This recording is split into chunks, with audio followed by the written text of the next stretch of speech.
morning, students. Welcome back to the second session of online teaching, online class. This is Dr. Vinita Shrimali, Faculty of Economics. In our first session, we have discussed the demand, theory of demand and the consumer's behavior. Now in the theory of demand, we have started with what is demand. Then we have divided the demand into two types, that is the individual demand and the market demand. Then we have discussed what is individual demand, what is individual demand schedule and the graphical presentation. Next we have discussed the market demand curve and market demand schedule. Now the next part which we are going to discuss today is the demand function. So you know what is demand. Demand is the different possible combination of the goods and services which the consumer is going to purchase from the market at the prevailing prices and during the particular period of time. So before purchasing any kind of goods and services, there are various factors which are going to affect demand, and that various factors are what? Like suppose if your income increases, or suppose if the price of any related goods has been decreased, or your taste has been changed. So all such kind of things are the factors which going to affect the demand we are going to discuss in the demand function. So demand function is what? Demand functions shows the functional relationship between the quantity demanded by a consumer and its various determinants or the factor affecting it. So demand functional relationship means that how the demand is going to depend on the various factors which is going to affect the particular demand of a commodity. Now demand function is again divided into two parts, that is the individual demand and the market demand. Now in the individual demand shows the functional relationship between the demand for a commodity by a consumer in the market and its various determinants. Individual demand function means the individual person we are talking about, or the individual consumer, while the market demand functions says or shows the functional relationship between the demand for a commodity by all the consumers and in the market and its determinants.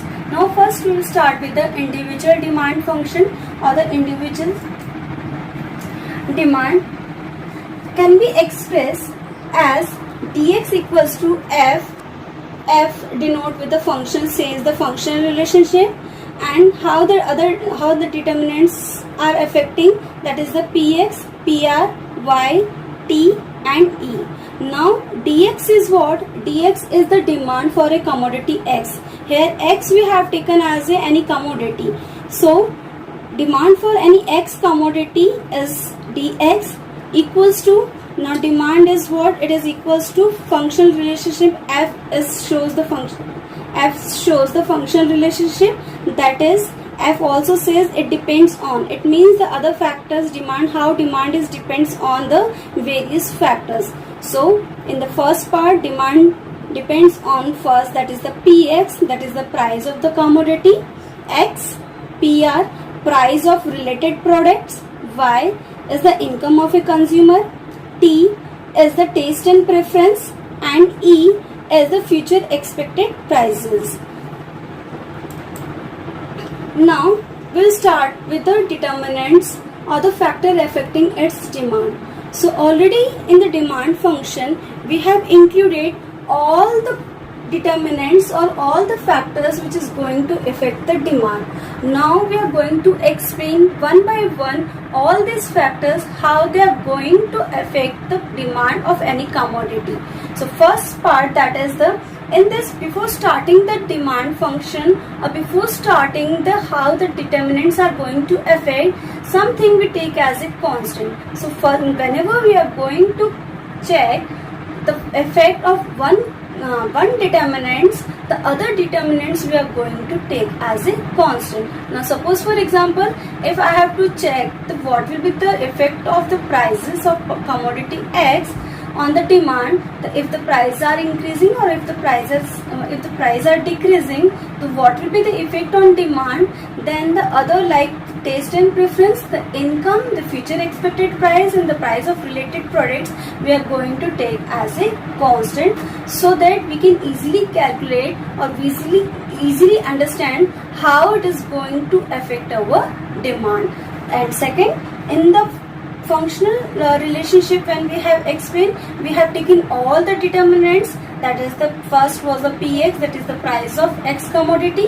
Second was the price of related product. Third was the income. Fourth was the taste and preference. And fifth was the future expected price. So first we are going to take, that is the price of X commodity. Now, price of X commodity can be expressed as dx equals to functional relationship of px. Now this is the functional relationship, that dx equals to f px. It gives you the functional relationship of the demand. Now in this, px is what? The price of x commodity, and how the price is depends on the dx. So in this we can say that whenever the price, we are taking the other factor as a constant, it means the income, the taste and preference, the future expected price and the price of related goods is going to be constant. There is no changes on that. So when only there is a change in the price, what will be the effect on demand, that we are going to check in this part is the first determinant, and this is the most important determinants of the demand. Because whenever price, as I told you in the individual demand and the market demand, that whenever there is going to be changes in the price, definitely the demand for the quantity is going to be changed. So when the price is going to be increased, the demand for that particular commodity is going to be decreased, and when the price is going to be decreased, then the quantity demanded is going to be increased. So it gives you inverse relationship between the price and the quantity. So first of all, first most important part of the determinant is the px. Now next is the price of related product, as it is expressed as a dx equals to fpr.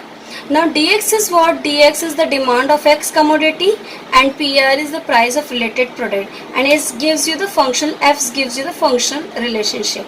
Now price of related product is, they have the two types of related products. First is the substitute goods and second is the complementary goods. Substitute goods are those goods which can be substituted with each other. It means if one is not available, you will go or you will take the other one. So in this we can take one example, that is the Pepsi and Coke, tea and coffee. Now at the moment, if the Pepsi is not available, you will take the Coke or any similar product.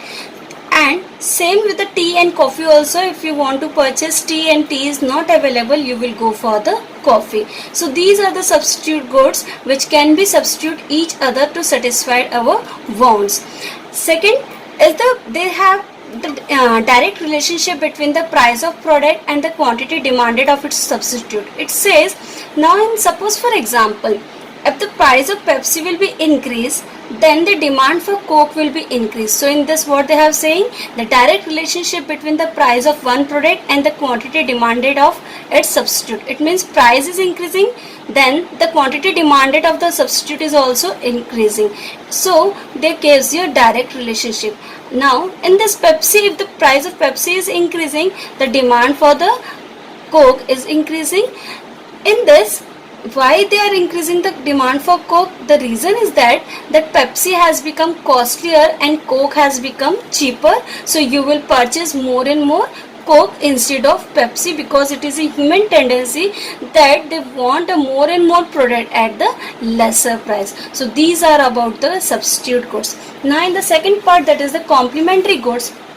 Complementary goods are those goods which are used together to fulfill or satisfy a particular wants. Now in this, they simultaneously they are used together to satisfy our wants, like car and petrol, pen and ink pen. Now in this, there is an inverse relationship between the price of the product and the quantity demanded of its complements. It is giving you an inverse relationship. Now how they are giving the inverse relation, we can take one example of car and petrol. Now suppose for example, if the price of car will be increased, so price of the product is what, that is increasing, then the demand for car will be decreased. It is decreasing. The price of product is petrol price is increasing, but the quantity demanded of its complements car is what, it is decreasing. So it says the inverse relationship. So why this is happening? The reason is that when the petrol price will be increased, now you will not drive the car because it has been become more costlier to drive a car, because you require a petrol. And same happens when the price of petrol will be decreased, the demand for car will be increased, because now petrol prices has been decreased, so it becomes cheaper for you to drive the car, and for that reason you will go for that part. This is about the complementary goods. Now this is all about today's topic. Other determinants we are going to discuss in our next session. Let's revise the things.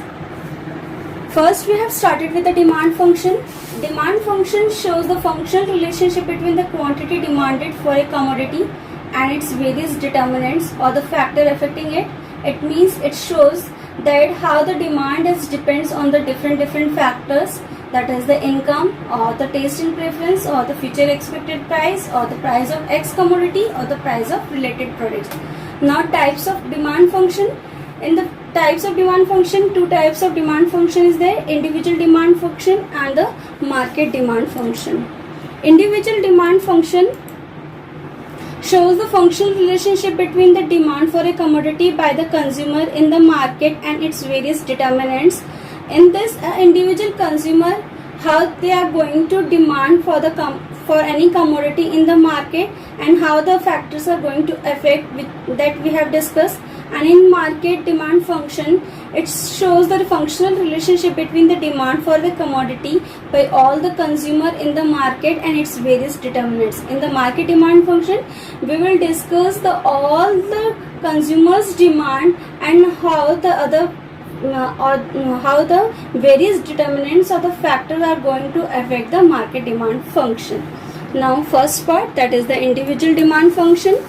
Individual demand function can be expressed as dx equals to f. F is the functional relationship. Px, that is the price of X commodity. Pr, that is price of related product. Y, income of a consumer. T, taste and preference. E, expectation of future prices. Now in this, X is what? X is the commodity which we are going to purchase, and F is it depends on.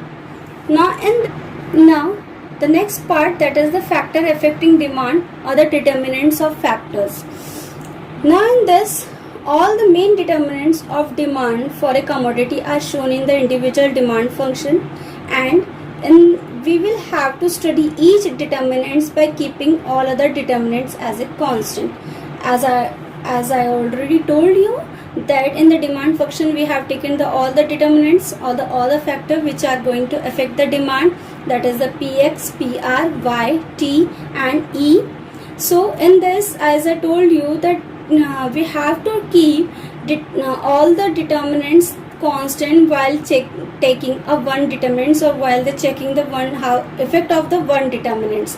As I told you, if I have to check the price of X determinants as a constant, because if the price of X commodity is going to be increased or decreased, so what will be the effect on the demand that we have to check.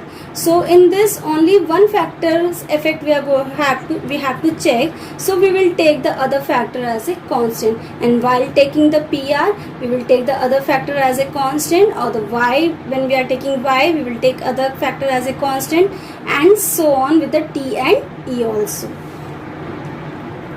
Now next is the price of commodity. In the price of commodity, as I told you, that whenever the price of X commodity is going to be increased, price is increasing, then demand will be decreased, so QD is going to be decreased, and whenever the price of X commodity is going to be decreased, then demand for the quantity is going to be increased, and it shows the inverse relationship. And next is the price of related product. that is expressed as a PR. In this we have discussed substitute goods and complementary goods. Substitute goods are those goods which can be substituted with each other, like Pepsi and Coke, tea and coffee. So it has a direct relationship. And whereas in the complementary goods are those goods which are used together to satisfy a particular want. Example we have taken as a car and petrol, and in this it has an inverse relationship between the price of product and quantity demanded of its complements.